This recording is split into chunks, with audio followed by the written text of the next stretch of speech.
Some good news today. Champion Australian racehorse Winx has a new title this morning. Overnight, she was named winner of the world's best racehorse at the Longines Awards in London. 7 News Europe Bureau Chief Hugh Whitfield joins us now. Hugh, look, who's this other English sort of horse she had to share it with? Come on. Yeah, Cracksman. Well, some in the British racing fraternity actually think that Cracksman deserves it more, would you believe, because they believe that Cracksman beat better opposition. But the judges could not ignore, the judges could not ignore Winx's incredible performances because there's been 29 in a row where she has taken out first place and, of course, 4 consecutive Cox plates. The world cannot ignore the supermare from Down Under. And as you can imagine, the connections who've travelled to London for the 3rd year in a row, expecting to win, well, this year they did, and they're pretty happy.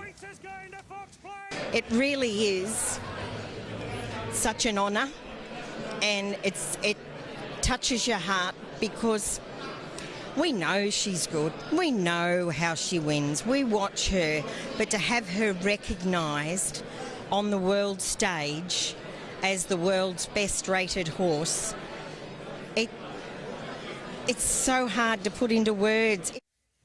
Debbie Capetta's pretty emotional there. It's been quite a ride for the owners and trainer Chris Waller, jockey Hugh Bowman as well, sharing it, of course, with the hundreds of thousands of people who've turned out to racecourses in Sydney and Melbourne to watch Winx win.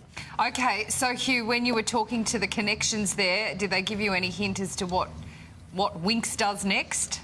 Well, I always like to ask to see if she's going to come over to Royal Ascot because I think that would be a great story. But I think as the years have gone on, that chances of that have become increasingly diminished. Chris Waller telling me today that he is looking forward to another year, so another year of spring racing at least, autumn racing in Sydney at least for Winx, and then they're going to take it race by race. He seems to like now only really putting Winx in a position where she's going to win to continue this record. But in just a couple of weeks, next month actually at Randwick, Winx will be back. So it'll be another big year, but it could be the final victory lap across the country.